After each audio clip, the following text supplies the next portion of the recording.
Hey, shalom, shalom, shalom. Before I get this lesson started, I want to give all praise and glory to Yahweh by Shem Yoshai by Shem Rekordash. Double honors to the elders and the apostles of the great millstone of whom I learned from. This is your brother Adah out of the Atlanta camp. I'm going to try to complete a lesson I was doing yesterday, and it cut off. I don't know what was wrong with my phone.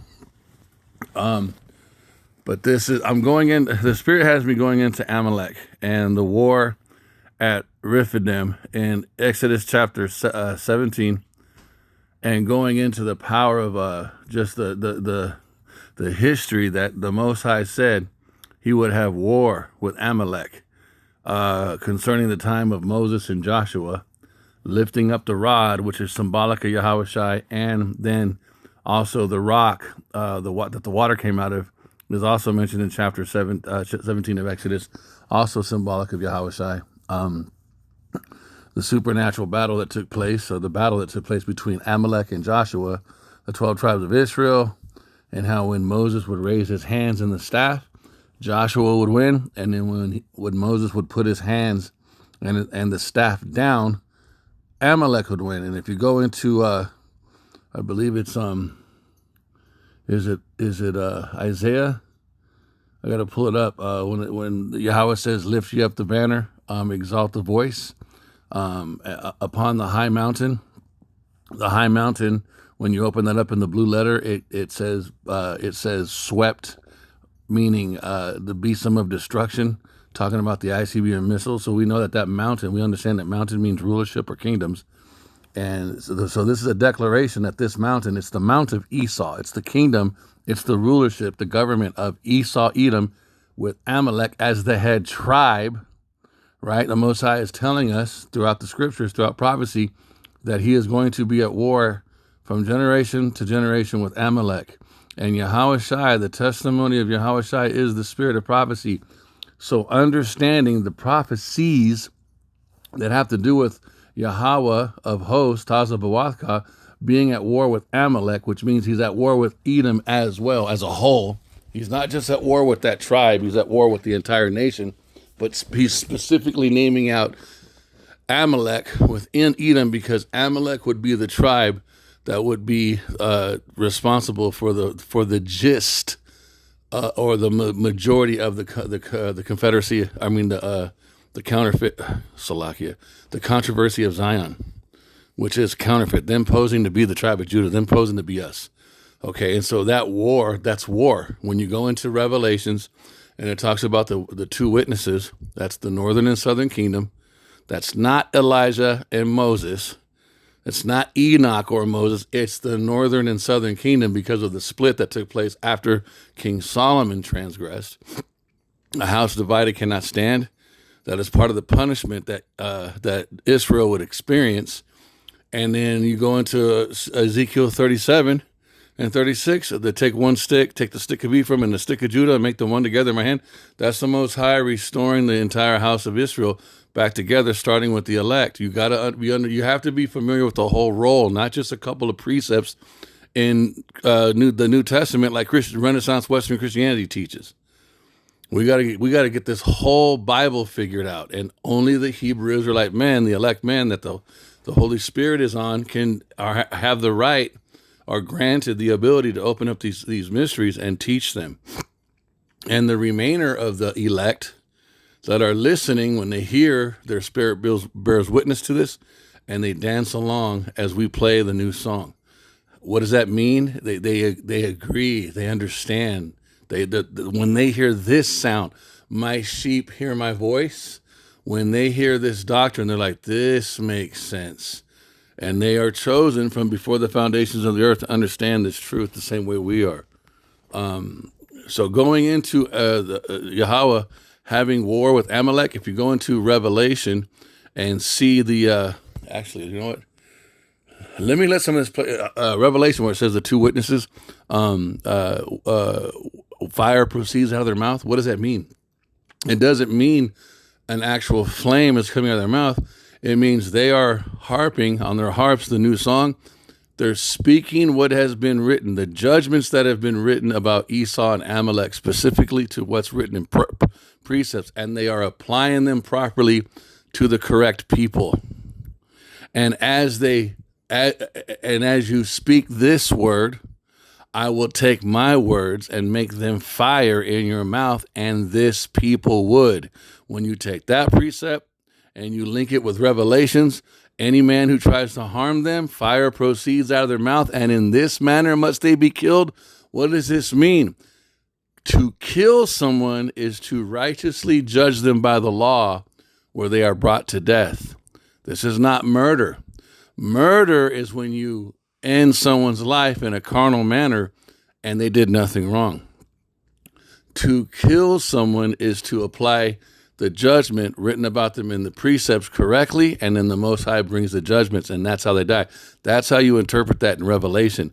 So what the prophets are doing on the earth is they are learning this new song, and we are realizing that the so-called white man is Esau, and that the so-called white man is Amalek, and Amalek is the tribe that is posing on the earth like the Jews today.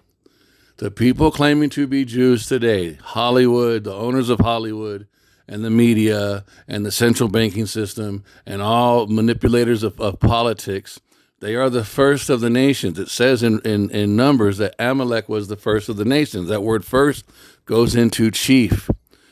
Recently, Amalek just tried to, the Jews, just the so-called the small hats, just tried to accuse the Palestinians of being Amalek. That's impossible, because when you understand the definition of who Amalek is in the scriptures, Amalek is the chief of the nations.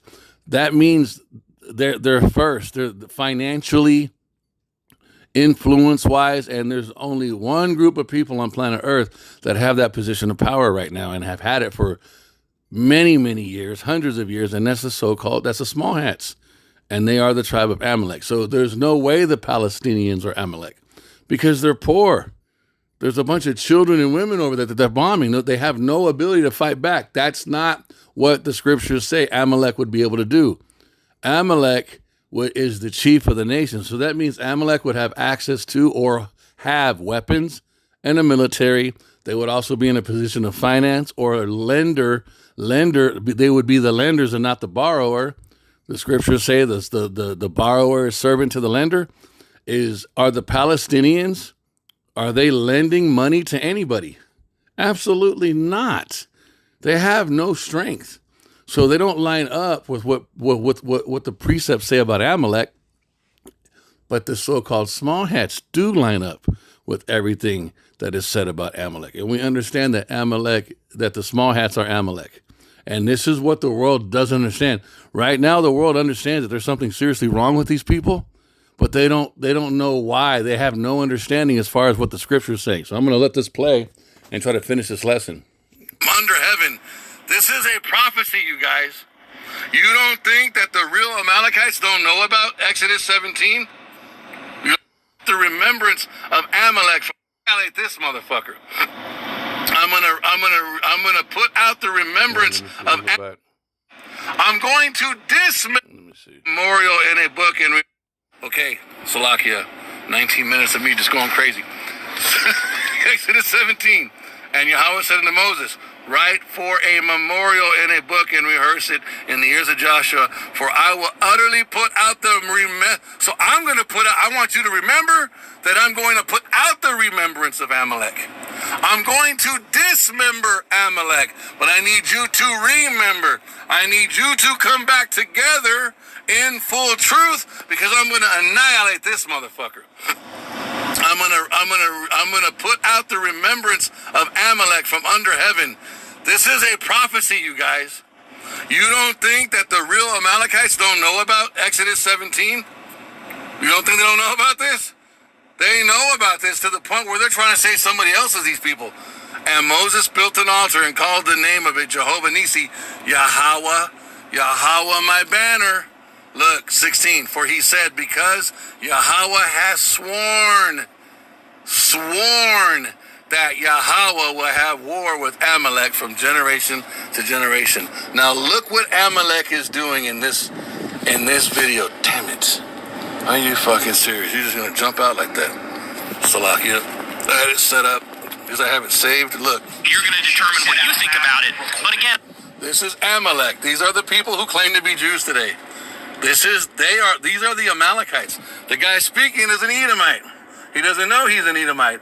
Why? Because Amalek and the upper echelons of Edom have done such a good job at deceiving everybody, even their own people, because they have put a covering that has been cast over the nations. That's mentioned in Jeremiah or Isaiah.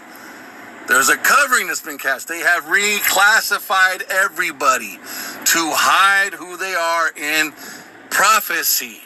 Once you see this, you cannot unsee it. Okay, listen to what this fucker is about to say. So right here is a good example of this. So what you have is you have an Amalekite right there behind the podium, and then you have an Edomite sitting down there in the corner. They are both blood related. White people think that they are not the same as the people who call themselves Jews, because the people who call themselves Jews have indoctrinated America since the beginning of America by reclassifying everybody by new names. That is the covering that has been cast over the nations. So now I got to get that. Let's get it. The covering cast. The covering. This is why we got to understand the covering cast over. This is why we have to understand the prophecies, because then you understand everything that's been done. Isaiah 25:7, and he will destroy in this mountain. There goes that word mountain again. What's the word mountain mean?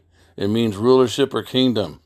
So from this position of rulership, this race of people would spread lies. They would cover over the earth. This lines up with Job 9:24. The earth is given into the hands of the wicked, and this mountain is the mount of Esau, and they are the border of wickedness. The earth is given into the hands of the wicked, and the wicked cover the faces of the judges. Look at this. And he will destroy in this mountain the face of the covering cast over all people. Everybody has been reclassified. Even the Edomites by their own people. White people in America think they're white people. They're not. They're red. They're pink and red, and their real biblical name is Esau Edom. You can't tell a white person today that they're an Edomite. For many reasons. For one, they don't listen. They're proud because they're Edomites. But they're convinced on everything that they've learned in America is the truth. Now they're starting to question shit because of all the shit's coming out. It's prophecy. But they have been reclassified by their own people. They've been deceived by their own people. This is why there's this major separation now that's happening amongst white Americans and then Israel. They're getting pissed off. They're getting pissed off because they see that the small hats are completely fucking up America for white people, because we're going into prophecy. Jacob's trouble is about to take place and everything's going global. It's all prophecy, right? But they're not mad for the reasons that they should be mad for. They should be mad. They're realizing they've been lied to, but they don't know the level of how deep they've been lied to. Right here explains it. And he will destroy in this mountain the face of the covering cast over all the people, and the veil that is spread over all nations. What's this veil? The racial classifications that Esau teaches in his school. So-called black people are not black people. Black History Month. That's all lies. For one, we're not black. We're the Hebrew Israelites.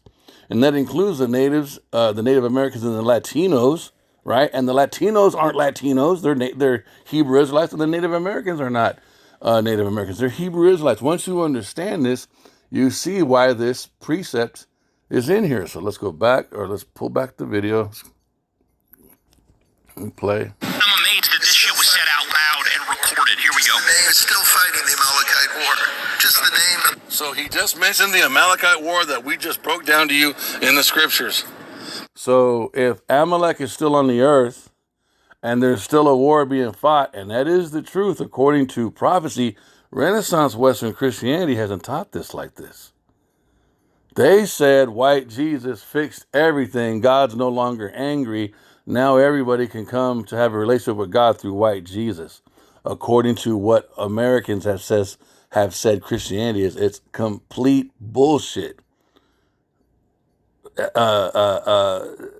Exodus chapter 17 is a declaration that Yahweh told Moses, and Moses was ordered by Yahweh to tell Joshua And Joshua was going to tell the people that the Most High said he was going to have war with Amalek from generation to generation. What is that war? Well, what do you think? What do you think when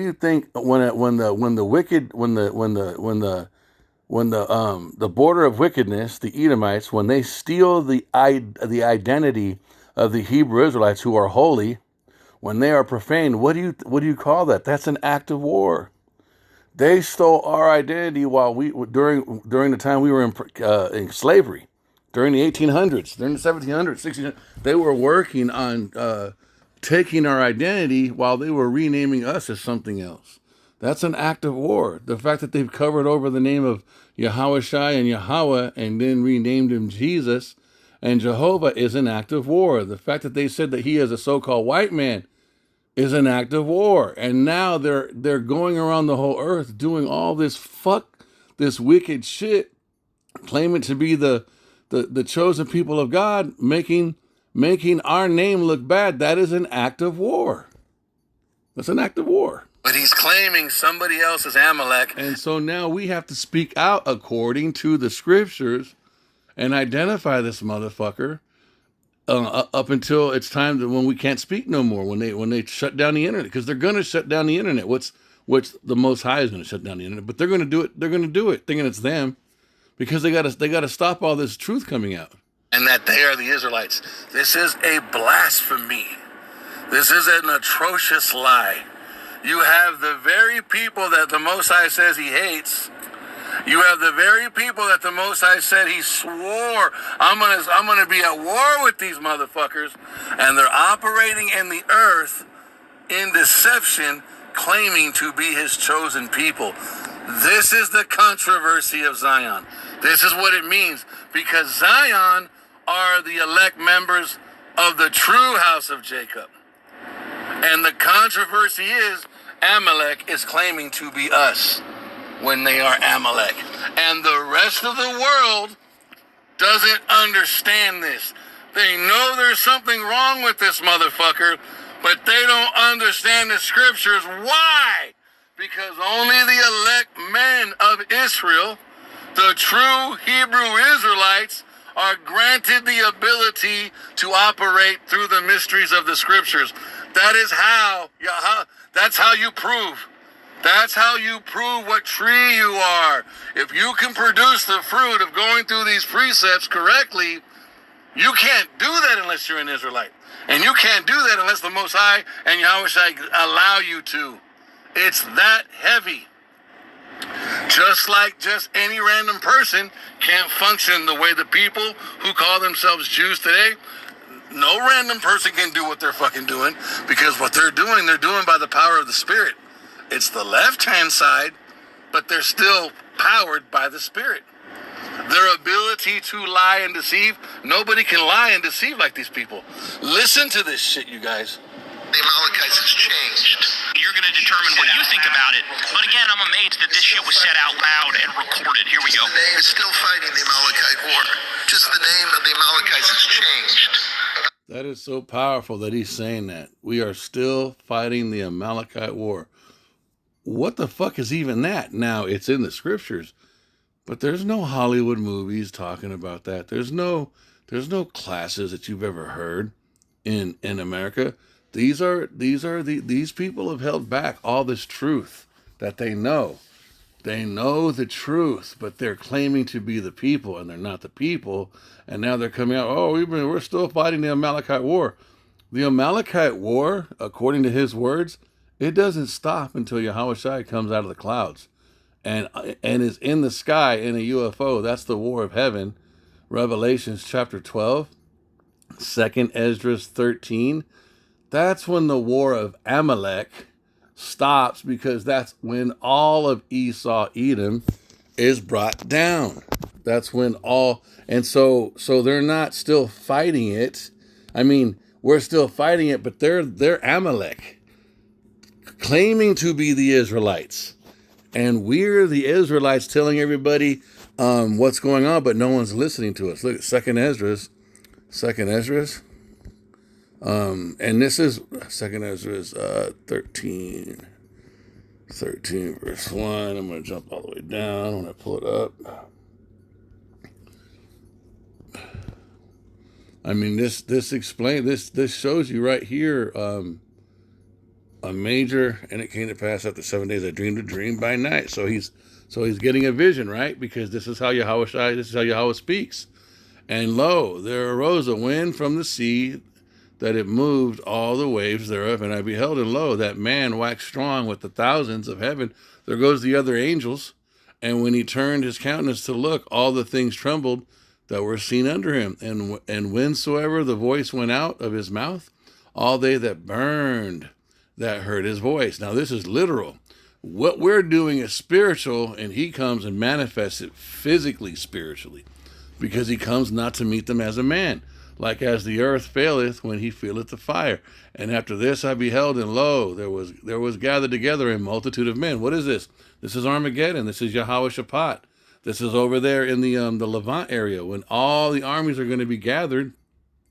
They're going to stop fighting each other, and they're going to focus on, because Amalek knows Yahweh Shai's coming back, and they already have a doctrine in the earth that if an alien group of aliens comes to attack us, we all got to come together and fight. That's the lie.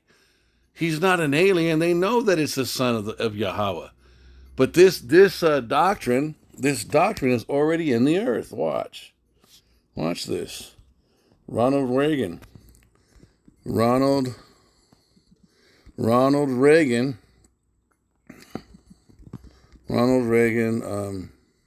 talking about UFOs. Look, this is not, you got to understand, this is serious right here.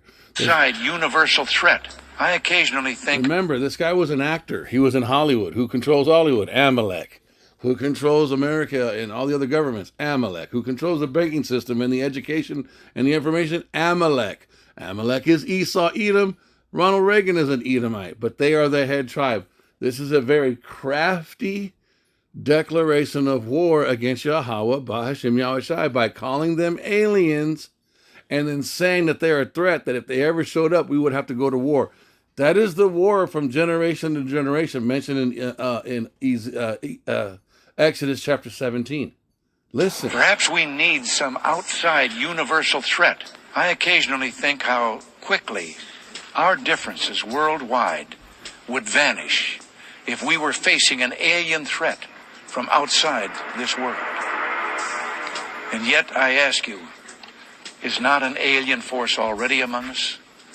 What could be more alien to the universal aspirations of our peoples than war? See how twisted he just spoke that? He said, we would come together with an outside threat, an outside alien threat. Then I tell you that there's an alien threat already among us. What does he mean by that? And he says the alien threat is war. Confusion. He's speaking confusion, but this is high level sorcery speech that he's speaking. He was prepared to say this.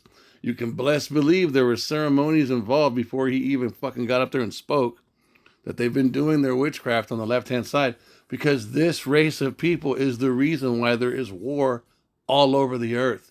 But he's talking about it as if it's everybody. And back when he said this, the deception in everyone's minds, the level of pride, the level of darkness that everyone was walking in America, we were convinced, everybody, didn't matter what race you were, because we're in America and because we call ourselves Americans, we're more righteous and better than anybody on the planet Earth because we've been told so.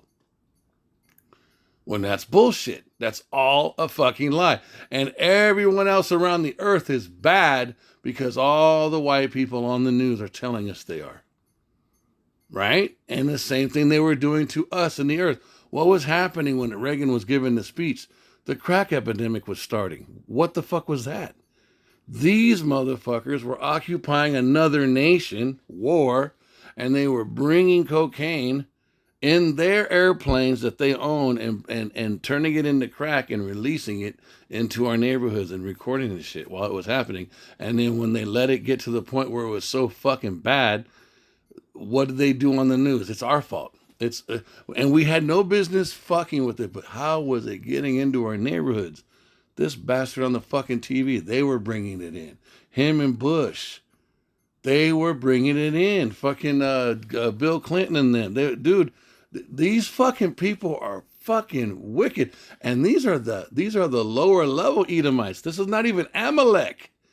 They answer to the head tribe Amalek, who poses as the Jews.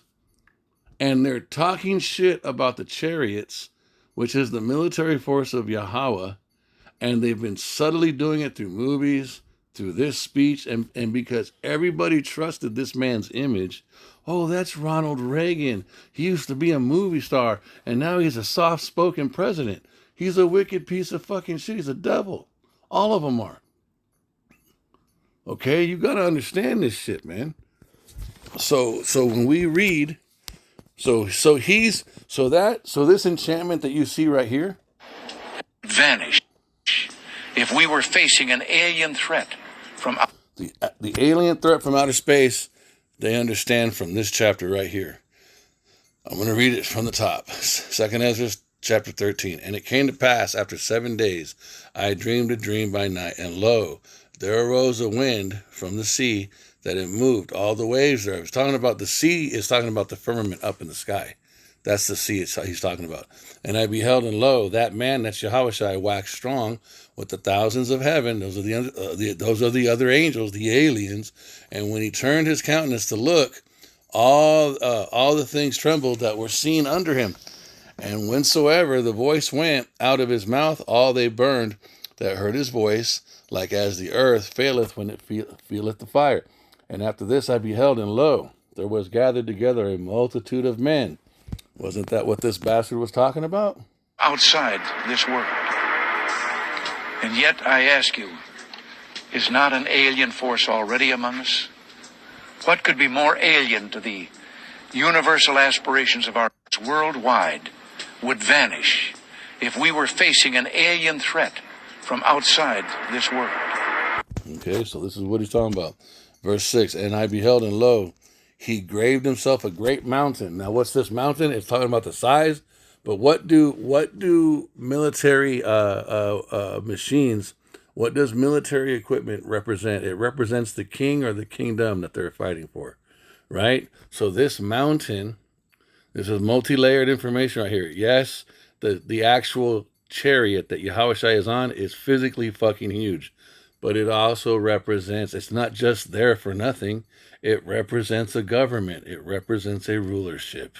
See, this is how they've never spoken to you guys about these UFOs as if they represent a government. They just say they're these unidentified flying things. Yet, anytime and every time you see a fucking airplane in the sky, it has a name on it.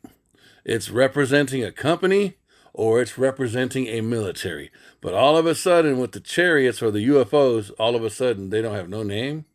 They don't have no representation. Yes, they do, bro. They represent the ultimate rulership of rulerships. And so this is Yahushua operating one of those, the most biggest one. But I beheld, and lo, he graved himself a great mountain and flew upon it. Mountains don't fly, but ships do. UFOs do. Chariots do. And chariots represent a nation. They represent a military. They represent a rulership. So this is why this big like a mountain chariot is also representing the mountain of Zion. It's double, it's twofold. Verse 7. And I would have seen the region of the place whereof the hill was graven, and I could not. It was so big, the edges of the ship went all the way to the horizon in every direction. That's how big this ship was. That is fucking massive, you guys. And after this I beheld, and lo, all they which were gathered, these are all the armies on the earth, operating under all the different nations, but they're fighting. But who's in control? Amalek. Psalms 83 tells you. And after this I beheld, and lo, all they which were gathered together to subdue him, who were sore afraid, yet they did fight. They durst fight. Verse 9. And lo, as he saw the violence of the multitude that came, he neither lifted up his hand nor held sword. Why? Because he is the hand. He is the power, nor any instrument of war. Verse 10. But only I saw that he sent out of his mouth as it had been a blast of fire, and out of his lips a flaming breath, and out of his tongue he cast out of sparks and tempests. All of this is the judgment that has been written against Esau. Yahushua is taking back not only the planet, but the universe. And he's finally subduing, he is finally completing the destruction of Esau, Edom, and the head tribe Amalek, all the way from Cain. When Cain murdered Abel, and all the bloodshed these fucking so-called white people have been doing the entire time they've been on the fucking earth.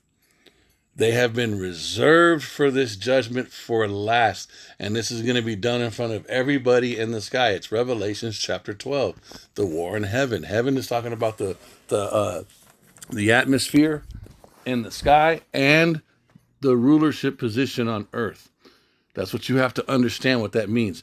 Verse 11, and they were all mixed together, the blast of fire, the flaming breath, and the great tempest, and fell with violence upon the multitude, which were prepared to fight, and burned them up every one, so that upon a sudden of an innumerable multitude nothing was to be perceived, but only dust and smell of smoke.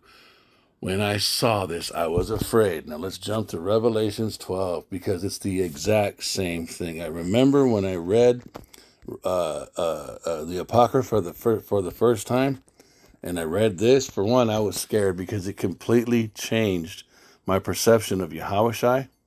And I remember this was right when COVID was starting. It was 2020. It was like January or February of 2020. COVID was just taking off, but nobody knew what it was. Everyone's talking about it on the news. Things are starting to change. Lots of businesses were shutting down, not permanently, but they were leaving notes on their doors. All of our people are at home at work until further notice. It was kind of like that. I was reading the Apocrypha, and I remember when I read this, I was like, oh my God, this is Revelations 12. And it scared the shit out of me. I was like, this is the exact same story in Revelation 12. It's just written a little different. And I remember when I started reading the Apocrypha, I read Second Esdras, I read Tobit, and I read Judith. And I remember getting two things happen. I started to cry because I was like, this is the Bible. Because it lines up with everything that's in Scripture. And then I got infuriatingly mad because I didn't fully understand Esau yet. I didn't know that the so-called white man was Esau all the way yet. So I was like, why? I was so fucking mad. Why would they take these books out of the Bible? Because they can't, you cannot have Renaissance Western Christianity with the Apocrypha. Because the Apocrypha identifies who Esau Edom is in Second Esdras. It directly says that the fourth beast in Daniel is the eagle mentioned in Second Esdras 11. Anyways, I don't want to get too deep. Revelation 12:1. And there appeared a great wonder in heaven, a woman clothed with the sun and the moon under her feet, and upon her head and 10 crowns. Let me jump down to the war. And the woman fled, and there was right here, verse 7. And there was war. Now this verse 7 going down is talking about what we just read in 2 Esdras 13. And there was war in heaven. Michael and his angels fought against the dragon, and the dragon fought and his angels. The dragon is talking about the beast system, Esau, Edom, Amalek's entire network of systems on the earth. That's what this is talking about, including the military. It's not talking about Satan, the prince demon spirit devil, like Christianity says. This is a system. This is a government, a religious system, a technological system that has military.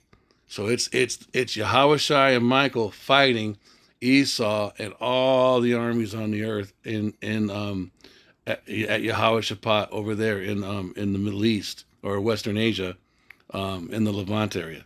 Verse 8, and prevailed not, neither was their place found any more in heaven.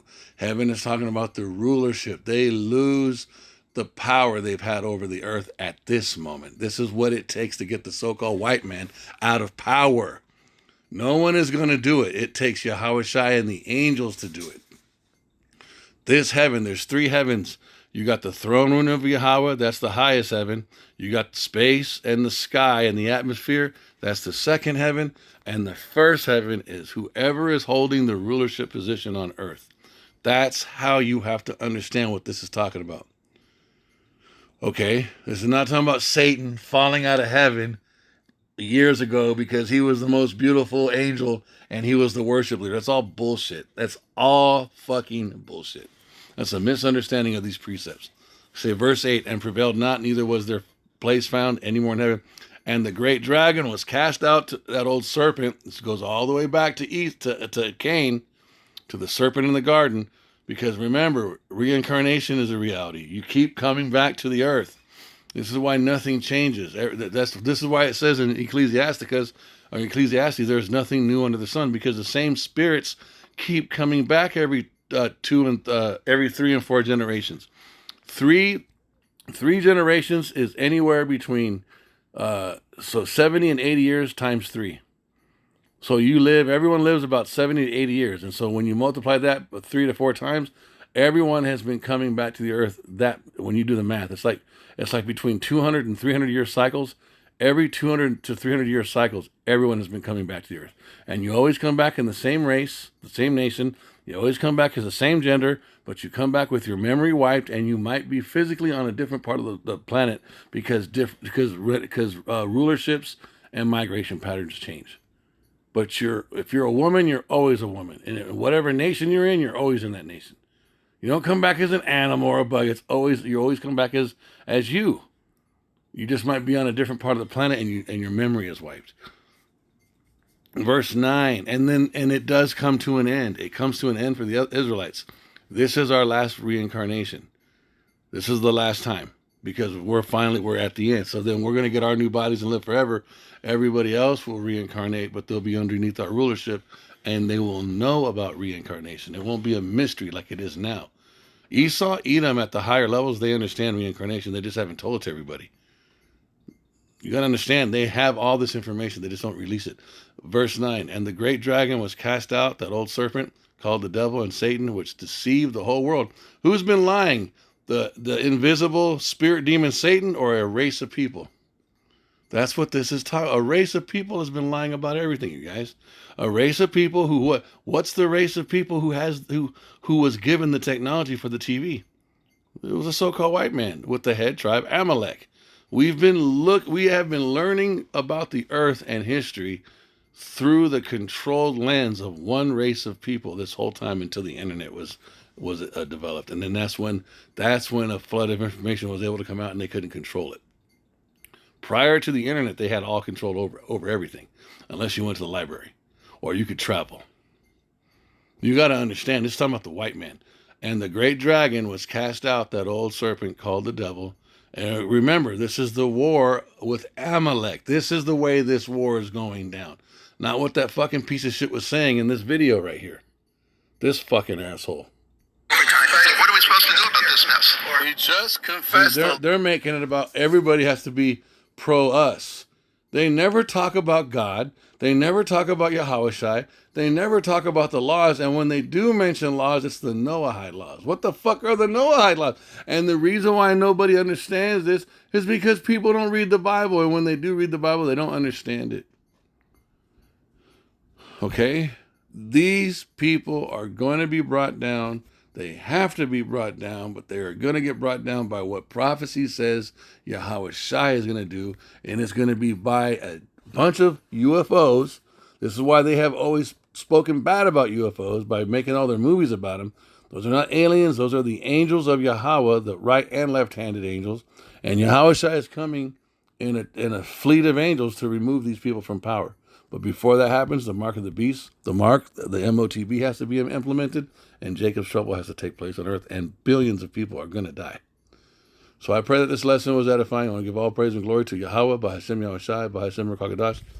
Double honors to the elders and the apocrypha, to the elders and the apostles of the great millstone of whom I learn from. It's your brother Radah. So on.